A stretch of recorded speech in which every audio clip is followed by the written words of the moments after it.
Hi, everyone. I wanted to talk a little bit more here about case study assignment one to provide some additional context for this assignment and provide some additional guidance for how to complete this assignment.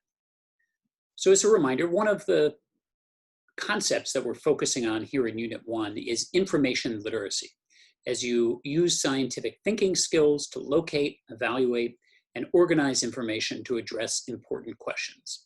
And you're going to continue to hone and practice that skill with this assignment. This is a skill that I hope is relevant in your everyday life as you navigate and evaluate sources of information to address important questions and issues in your own life, as well as in future careers, whether they're related to psychology, education, healthcare, business, and so on. So as a reminder, your job for this assignment is to imagine that you're working as a school psychologist at an area school system, and in an effort to boost student learning, the school is considering implementing a new curriculum program based on student learning styles, which we talked about a bit in class. The program would involve A, assessing student learning styles, and then B, modifying instruction to match those styles for each student. Your job, based on information that you're going to read and evaluate, is to make a recommendation. Should the system implement this plan? Why or why not? So read the two articles that are listed here. This article here presents results from a research study evaluating a specific model of learning styles, VARK, and then evaluating whether instruction and studying using specific learning styles and matching instruction and studying to a specific learning style improved educational achievement and other outcomes related to academics.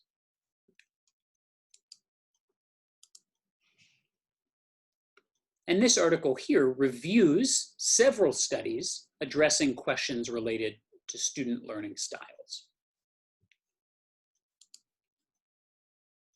Using the information presented in these articles in combination with the information that you read about during class today on Thursday, your job is to form a recommendation.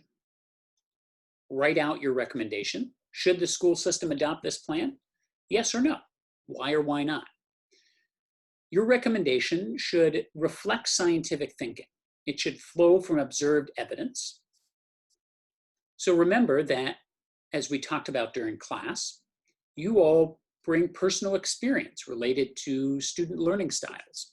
You may have heard about student learning styles, maybe identified what you think your own learning style is, and have personal experience related to this topic.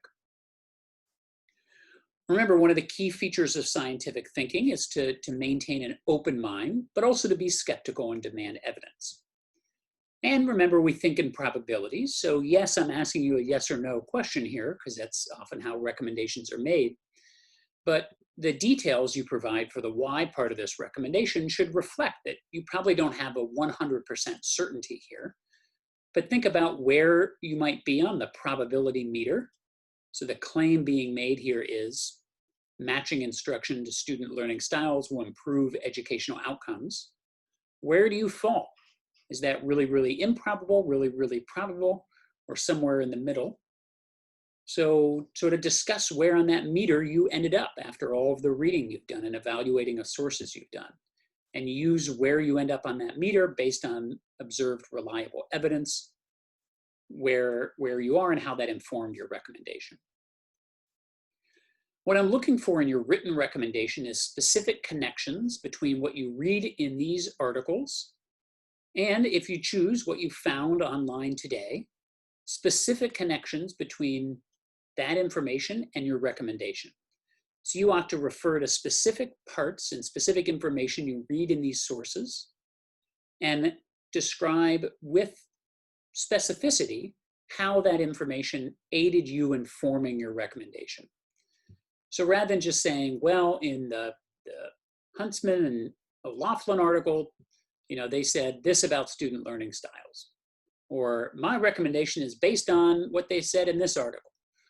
Go beyond that and draw specific connections. So it's really clear to me as the reader how and why you formed the recommendation you did.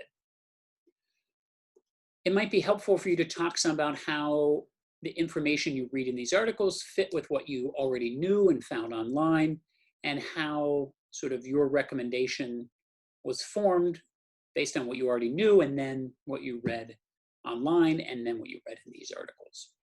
Did your thoughts about student learning styles and this specific issue in question change at all, and why or why not?